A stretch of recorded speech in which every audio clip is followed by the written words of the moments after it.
दुआ, मुझे यहाँ 2 फीट्स नजर आ रहे हैं। इस बात का क्या मतलब हुआ? जुड़वा बच्चे।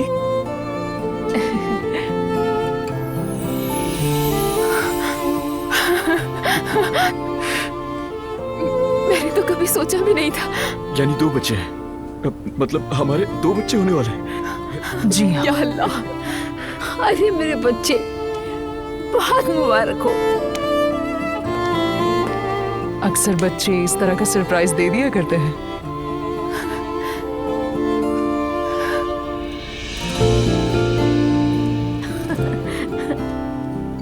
अच्छा, इनका जेंडर पता चल सकता है? जी हाँ, एक लड़की और एक लड़का।